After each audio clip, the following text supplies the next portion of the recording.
नमस्कार दोस्तों, I am sure कि आपने रफाल डील के बारे में सुना होगा, जिसको लेकर बहुत सारी कंट्रोवर्सीज हमने देखी हैं पिछले कुछ वर्षों के अंदर।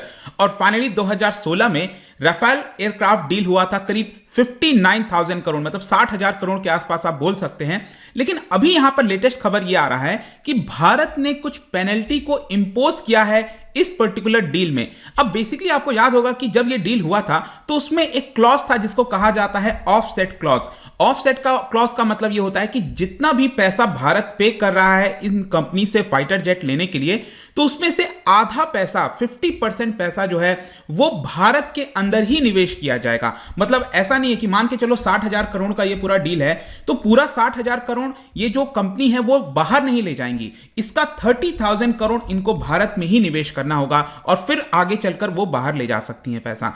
तो ये जो ऑफसेट क्लॉज है उसके अंदर कुछ डिले देखने को मिला है और इसी की वजह से भारत ने यहां पर पेनल्टी इंपोज किया है। तो इसको हम डिटेल से समझेंगे और जानने की कोशिश करेंगे कि ये पेनल्टी किसके ऊपर इंपोज किया गया, क्यों किया गया।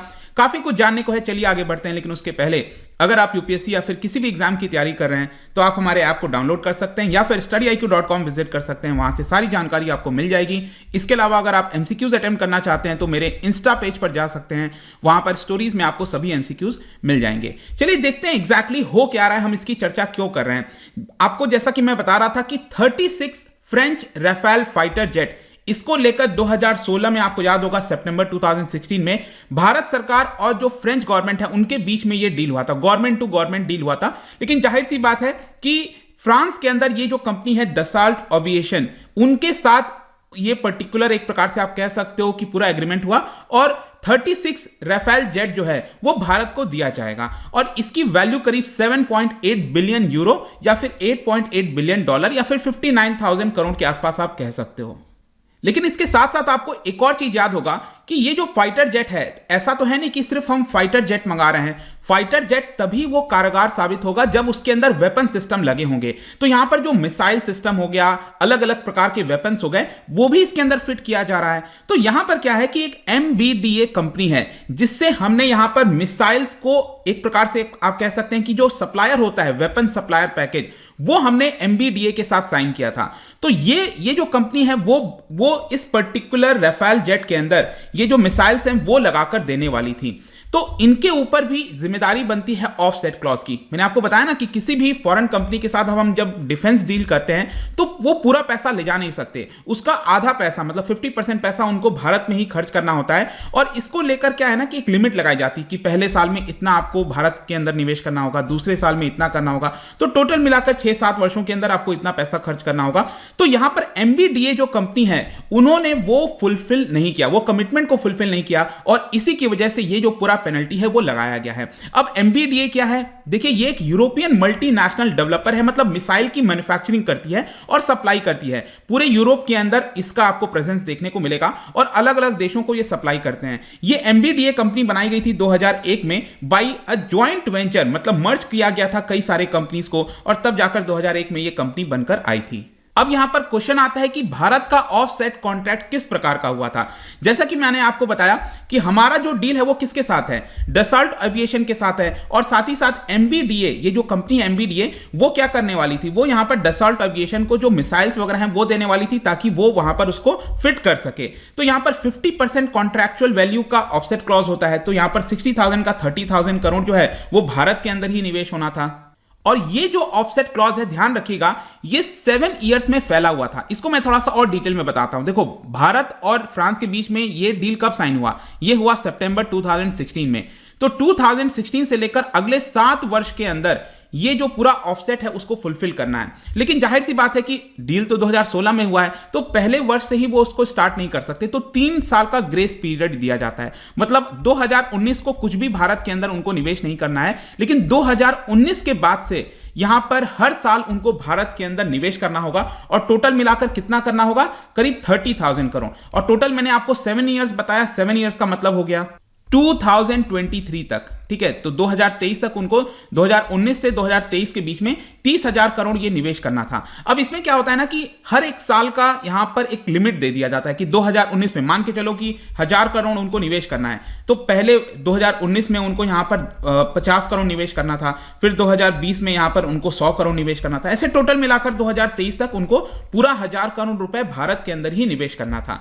इनफैक्ट मैं आपको बताऊं तो सीएजी जो कंट्रोलर एंड ऑडिटर जनरल है भारत के अंदर, आपने देखा है ऑडिटिंग वगैरह करती है, कई सारी चीजें उनके द्वारा लाई जाती हैं, उन्होंने अपने रिपोर्ट में ये बोला था, क्रिटिसाइज किया था कि ज्यादातर ये जो ऑफसेट क्लॉज है, मतलब 57% एमबीडीए का और 58% डेसॉल्ट एविएशन का, ये 7th ईयर में पूरा होगा, जिसको लेकर सीएजी ने यहां पर क्रिटिसाइज किया था कि आप ज्यादातर जो पूरा ऑफसेट क्लॉज है उसको एकदम आखिरी वाले वर्ष तक ले जा रहे हो, क्यों नहीं आप इसको डिवाइड कर दे रहे हो पहले वाले वर्ष में।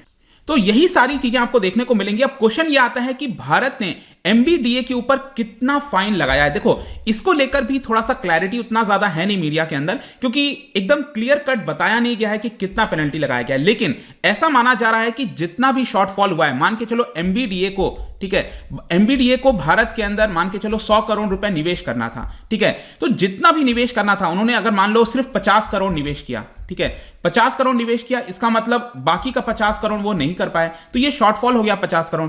50 करोड़ का 5%, 50 करोड़ का 5% होगा करीब 2.5 करोड़ रुपए, तो ये 2.5 करोड़ की उनके ऊपर शायद पेनल्टी लगाई गई है, ऐसा यहां पर बताया जा रहा है। तो टोटल मिलाकर बताया गया है कि 1 मिलियन यूरो के आसपास पेनल्टी एमबीडीए के ऊपर लगाई गई है और भारत ने यह रकम ले ली। अब देखो, भारत रकम ऐसे लेता है, क्या करता है ना कि अब बैंक गारंटी ले लेता है। मान के चलो पहले अगर भारत सरकार को यहां पर 1,000 करोड़ रुपए देने थे, तो 1,000 करोड़ वो भारत सरकार पूरा नहीं देती है, उसमें से 500 करोड़ क्या करेगी भारत सरकार, बैंक गारंटी के तौर पर रख लेगी, ताकि आगे चलकर अगर इनके द्वारा कोई मिस्टेक किया जाता है तो इसी बैंक गारंटी से वो काट कर बाकी का पेमेंट वो कर देंगे। तो इस तरह से पूरा सिस्टम वर्क करता है।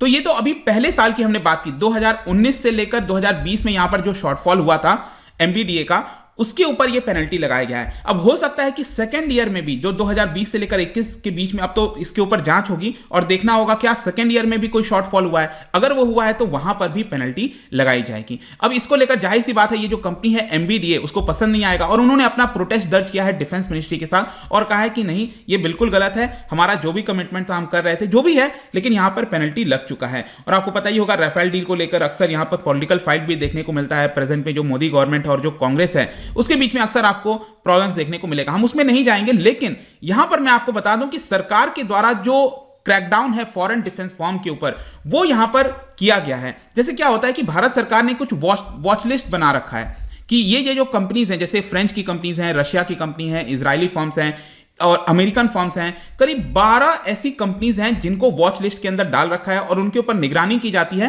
कि क्या वो अपना ऑफसेट क्लॉज को फुलफिल कर रहे हैं कि नहीं कर रहे हैं। और मैं आपको बता दूं कि ऑलरेडी करीब 4 से 5 कंपनीज के ऊपर पेनल्टी लगाई जा चुकी है, जिसमें एमबीडीए भी अब यहां पर शामिल हो गया है।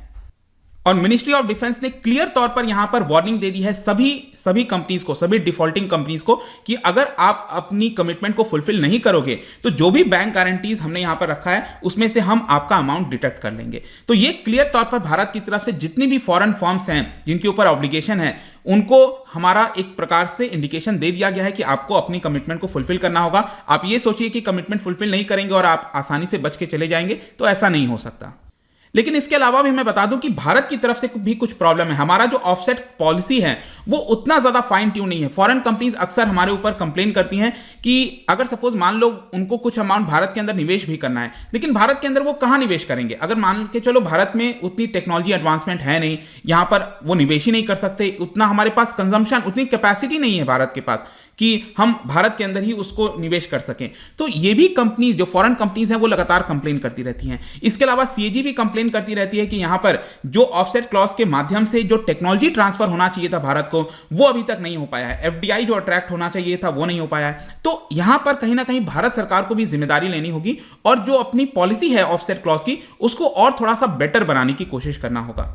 और आखिरी में यहां पर आई एम श्योर कि आप सभी के मन में एक और सवाल आ सकता है कि अभी तक टोटल मिलाकर कितने ऑफसेट कॉन्ट्रैक्ट भारत सरकार के द्वारा किए गए। देखिए, करीब बताया जाता है 56 ऑफसेट कॉन्ट्रैक्ट अभी तक हुआ है, जिसकी वैल्यू $13 बिलियन के आसपास है। और ये मैं जो पीरियड है आपको बता रहा हूं, 2008 से लेकर 2027 के बीच में ये सब कुछ फुलफिल होना है। और $13 बिलियन में से अभी तक सिर्फ $3.7 बिलियन का ही अमाउंट जो है वो डिस्चार्ज हुआ है।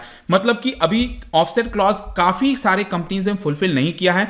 तो इसी की वजह से आप कह सकते हो कि भारत सरकार की तरफ से ये पेनल्टी लगाकर एक इंडिकेशन देने की कोशिश की जा रही है बाकी सभी कंपनीज को कि आप अपने कमिटमेंट को फुलफिल करिए। देखते हैं आगे क्या होता है, बट आई होप कि ये जो खबर आई थी इसके बारे में सब कुछ आपको पता चल गया होगा। जाने से पहले क्या बता सकते हो कि जो रफाल जेट है, फाइटर जेट है, उसमें किस प्रकार का मिसाइल सिस्टम लगा है? इसका राइट आंसर आपको पता ही है, मेरे इंस्टाग्राम पर तो मिलेगा ही।